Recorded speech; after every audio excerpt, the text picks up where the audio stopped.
Welcome to our Teen Book Talk with like-minded young adult authors Christy Watson, Ray Knightley, and myself, Lindy Allison. We'll introduce each other, share our thoughts on how we're like-minded with other authors, and let you in on what we're working on now. If you have questions, you can contact us using the information provided in the description below. Christy Watson is an award-winning author of 8 novels for middle grade and young adult readers. She loves entering writing contests and was thrilled to receive Editor's Choice Award in the CV2 two-day poem contest in 2013, where contestants write a poem using 10 selected words in 48 hours. She also regularly participates in the Poetry Marathon in June, doing the half marathon where she writes 12 poems to 12 prompts in 12 hours. She volunteers at the Surrey International Writers Conference and the Beach House Theatre. Christy? Thank you, Lindy, and I am thrilled to be here today again. I so enjoyed our last video, and I hope that others did as well. So thank you for the invitation to participate, Lindy. I'm looking forward to sharing 2 of my favorite novels that are similar to my title, Locked Up, a book that came out before the pandemic, but with everything happening, I didn't get to promote it in quite the way I had hoped. I'm grateful for opportunities like this to share books and times with great authors. As a teacher of students who often struggled with reading, I wished there were books to offer them that had an appropriate reading level for their current needs, but were books with characters that were a few years older than them or the same age as them, and with realistic and pertinent stories they were keen to read. I am so lucky to have found 2 Canadian publishers that recognize the need for this niche market. Both comparable titles I plan to share are with Orca Book Publishers, and I also have books with them. The second publisher who published the novel that I plan to talk about today, and a title that I will also recommend, is Lorimer Books for Children and Teens. The first book I'm sharing today is Destination Human by K.L. Denman. As both of you are science fiction writers, I wanted to showcase this book. It was so much fun to read, as the main character, Welkin, is a male alien who, to avoid doing his equivalent of schoolwork, inhabits the body of a host human teen named Chloe, much to her dismay. The class he is taking is about bioethics and the ethics and care that should go into study and experimentation. The stakes are high in this book.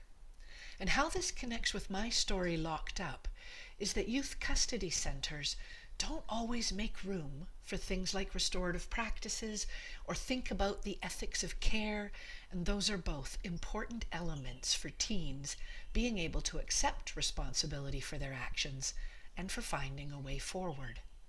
In Locked Up, Strider, his youth custody nickname, has an opportunity to face the daughter of the man he harmed, and in finding the courage to do so, he is able to move forward, to understand the impact of his actions on others, to find a way that is to apologize that is meaningful, and to finally forgive himself. In Destination Human, K.L. Denman also does a fabulous job of exploring teen relationships and how we all have different perspectives on things. Welkin comes to understand humans and the differences between male and female teens in terms of their thinking and actions. His inside connection to Chloe helps her to learn and grow, as well as helping him to understand the differences between his species and ours and the similarities. Though Strider doesn't inhabit an alien, his foray into relationships is alien to him, having been on the inside for some time. But the notion of different perspectives is also an important connection to my book, in that Strider learns to consider the perspective of others while inside juvie. So do check out Denman's book, it's a high-low novel, which means it's around 16,000 words and is written to be accessible for most reading levels, so it's a great one to recommend, even for the reluctant reader on your gift lists. And check out her recent release, Faster Than Truth. With Karen Spatford-Fitz's Vanish, Simone has to take a leadership class at her new school that she's not at all keen on, but it ends up giving her the opportunity to help a little girl in kindergarten when they do a buddy class with them. This is a great novel for looking at how we can misjudge people and to understand that people often have their own agenda and that things may not always be as they seem. Simone makes a pretty big mistake in terms of thinking that Lily's dad abducted her. This is similar to my novel Locked Up because Strider believes Larkin, with a backwards K, likes him, but it turns out she's only there to help her brother, who is in juvie with Strider. Strider almost blows his chances at early parole because of his mistaken belief in Larkin. In Vanish, Simone is also bullied by the 3 runway girls, and Strider faces bullying inside juvie. Both Simone and Strider figure out who it is they should trust and begin to work through their struggles around building new relationships with peers and adults. Things work out for Simone in the end, and she's able to fix things with Blake, Lily's dad. In Locked Up, Strider figures out how to face the mistakes he made in the past, and not only meets with the daughter of the man he harmed, but he makes plans to help the man himself as well. Spatford-Fitz's book is also a high-low novel with first-person point of view, and it connects with my story in both of those 2 classifications, but also in terms of its target audience.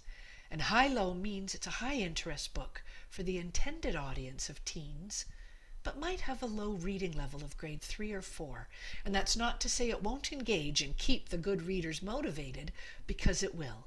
But it means more readers can enjoy this book, even those who struggle with reading or who are new to the English language.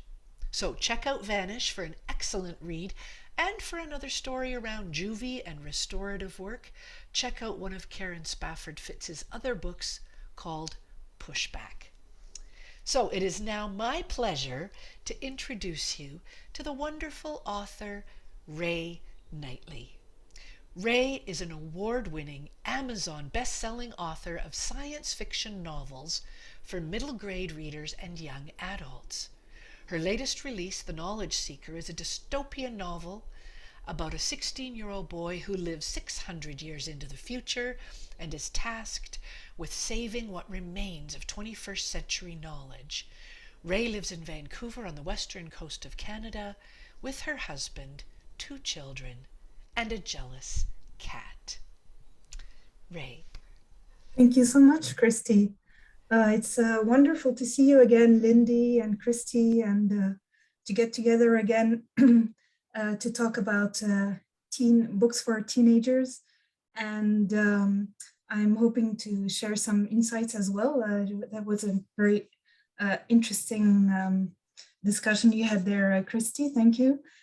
So what I would like to share is that when we read books, we are inevitably influenced by them, and the images and feelings that filter into our minds through the words on the page have a way to sink deep into our soul, and they remain there. So when an author writes his or her own stories, I believe that something of that will seep through. So a question one might ask is, do authors really create original work? So if we look at the separate elements of a story, such as the plot, the characters, the interaction between the characters, or the setting, then no, I don't think we are that original, because all these elements are based on things that are pulled from the real world. However, the way that the author mixes these different elements together to create a new story is, I believe, where the originality lies. So it's a bit like a sorcerer who will take ingredients from the world around him and mix them together to create a magic potion. Or you can also think of a painter. The painter didn't invent colors, but it's the way in which the painter will combine the colors on a canvas that will make the work original. So when it comes to books, it's almost inevitable that at one point or another, a reader might detect an element in that story that is similar to another story. And then this reader will say, oh, this book reminds me of such and such, or the author will say, if you enjoyed book X, then you will enjoy book Y. For instance, in my case, in the case of The Knowledge Seeker, I have been told that the plot of The Knowledge Seeker is similar to the plot in A Canticle for Leibowitz by Walter M. Miller Jr. In both books, humans from the future reawaken to science and knowledge after centuries of darkness. Now, that said, I had never heard of that book before. And that said, I was most likely influenced by a movie that I watched as a child. And the movie was Fahrenheit 451, which is based on a novel by Ray Bradbury. In this dystopian story, reading is illegal and books are burned along with the house they were found in. So similarly, in The Knowledge Seeker, what remains of 21st century books are also destroyed. In both cases, knowledge contained in books threatens the position of the oppressors and can lead to their downfall. As for my main character, Eowyn, I was influenced by Katniss Everdeen, who is the main character in The Hunger Games, a novel by Suzanne Collins. Although Katniss is a young woman and Eowyn is a young man, which is obviously different, what I was interested in mirroring was the writing style of The Hunger Games. So The Hunger Games is written in first-person point of view, and I had personally never written anything in first person, and so it was an interesting challenge for me. And The Hunger Games was a book that helped me to understand the process of writing in first person. I also wanted a main character who would become a hero in spite of himself. So in The Hunger Games, Katniss fights to protect the ones she loves, and indirectly causes the downfall of the oppressor. While Eowyn fights to protect knowledge from the 21st century, which is the legacy that remains of his distant ancestors. And I would now like to pass on the mic to Lindy Allison. And as a tween, Lindy walked miles to borrow books from the bookmobile and found quiet places to read them. Now she writes stories like her Summer Triangle trilogy for young readers, and she encourages them to write in a companion writing journal called Creative Constellations. Lindy moved with her husband to Panama, where she hosts writing workshops, tours, and retreats in nature and at Tranquillo Retreat. Ideas often come to her as she walks the beach, swims in waterfall pools, and hikes in the mountains. Over to you, Lindy. Thank you. And thank you, Christy and Ray, as always, contributing such information of great value to readers and writers. I appreciate it. So after years of teaching students about plagiarism at the start of every semester, I developed a concern, maybe even a little paranoia, that as I wrote, I would incorporate other people's ideas into my writing as if they were my own. On the surface, I realized that I would never write something truly original, as like all writers, I draw from what I know. I'm a reader, I enjoy music, I watch movies and TV series, and I share in some of the thought patterns of our times. I've enjoyed conversations about all these things, and together with my writing, these conversations help me question and process what I think I know. While writing and reading, I came across something in a text that bore resemblance to what I'd written. Then I would change my story.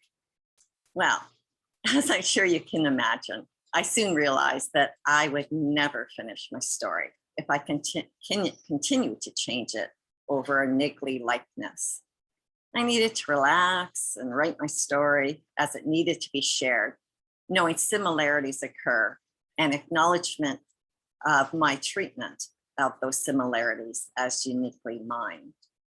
When I read Unearthed by Amy Kaufman and Meagan, I discovered similarities between their story and the first two books in my Summer Triangle trilogy, The Lines Between Our Stars and The Bridges Between Us.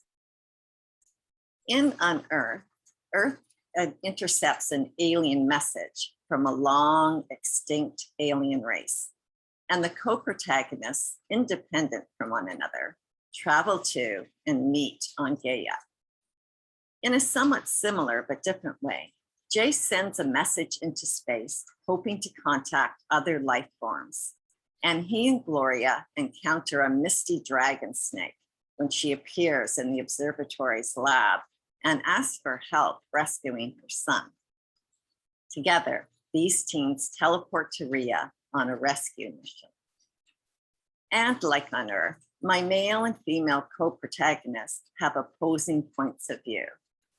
In Unearthed, Jules goes to Gaia to study advanced aliens, and Amelia goes to scavenge from them. In my story, Jace, an astronomy geek, and artsy Gloria travel to a dusty planet and find themselves in conflict. I'll talk about this more when I mention my second like-minded read.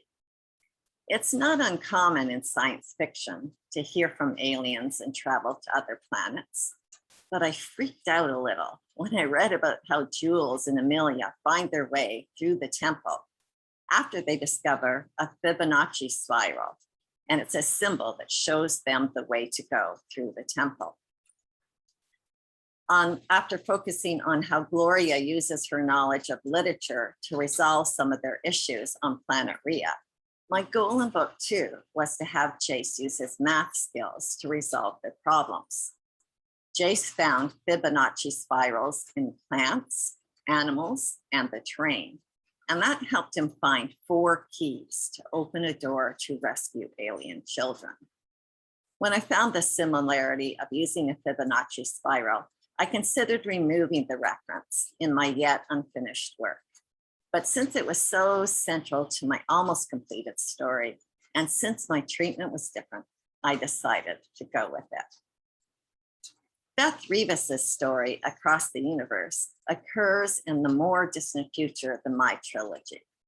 The stories are similar in that they're both told in first person, present tense, alternating points of view. In Across the Universe, we hear from Amy, who is an unfrozen cryogenic passenger aboard the spaceship Godspeed and an outsider to the ship's operations. And also from Elder, who has lived his entire life on board and is to become the leader of the ship. Amy and Elder clash as they uncover secrets and question how the ship was run by the previous Elder. In first-person point of view, we get to know the main character, both as others see them and as they see themselves. And in present tense, we sense the immediacy of the situation the characters find themselves in. Although we get to know other characters through their dialogue, behavior, and actions, they are interpreted through the main character's observance and judgments. Like Amy and Alder, Jace and Gloria see their world through different lenses. Jace through a science and math lens, and Gloria through storytelling. This creates conflict when decision-making, provides both of them with an opportunity to learn another way of thinking and also to share their own. Although Jace comes to appreciate Gloria's perspective, at first he misinterprets her motivations and casts judgment on how she makes decisions, as does Gloria with Jace. The reader, though, is privy to the internal dialogue and narrative of both characters, so they can understand their motivations and know what drives their decision-making, even if the characters can't. If co-protagonists are clearly drawn and known by the reader, readers can also appreciate and understand how sometimes characters need to set aside their opposed point of view and see things differently. And as Draca, the dragon snake, says in the lines between our stars, they begin to communicate to the point of understanding. And to me, as an author, communicating to the point of understanding is what I love to do. So now, Christy and Ray, we've shared a little bit about how we have some similarities with other authors. I'm interested in knowing what you're working on now. Christy, what are you working on? Thanks, Lindy. And you know what, I just wanted to say before I start that it was great to hear both of you share such important information, not only about how your books connect with others, but about the writing process and how we go about doing that. So thank you both.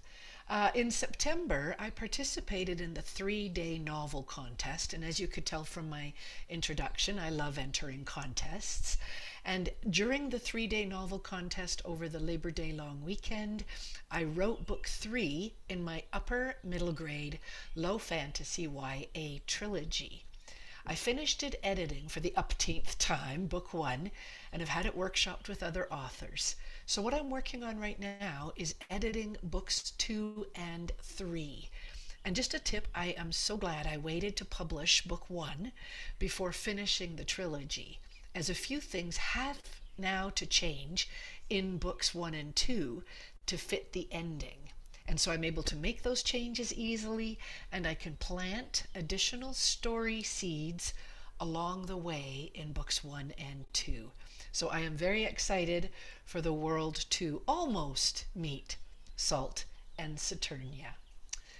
Ray, what are you able to maybe share with our viewers right now what you are working on at this moment? Yes, of course, Christy, thank you. Right now, I'm currently working on a new middle grade science fiction series. It's called The Last Space Treasure, and it takes place in our galaxy, but far, far away. And so my 2 science fiction series, which are The Alien Skill and now the upcoming Lost Space Treasure, occur in the same universe, and they are both linked with events that took place hundreds of thousands of years ago. And these events, I recount them in The Great War of the Kins, which is a novella that is freely available on my website. So I'm excited to, it's a fun project to work on, and I can't wait to tell you more about it. And I also can't wait to hear more about Lindy's projects. Can you tell us a little bit more, Lindy? Yes, in my Summer Triangle trilogy, Gloria, one of the protagonists, she writes and draws in a journal. And since encouraging writers is my passion, to inspire them, I collected together some poems, songs, quotes, and prompts into a writing journal called Creative Constellations. And Christy is a contributing poet. I'm currently promoting my writing journal as it releases this month, May 2022. And I'm also writing my second trilogy, The Winter Hexagon, which has Jace and Gloria exoplanet hopping again, this time for a different purpose. Christy and Ray, I can't thank you enough for joining us for another teen book talk. If there is a subject that anyone is watching would like to hear us discuss, please ask it in the comments. And until our next teen book talk, enjoy reading and writing. Thank you, everyone. Thank you.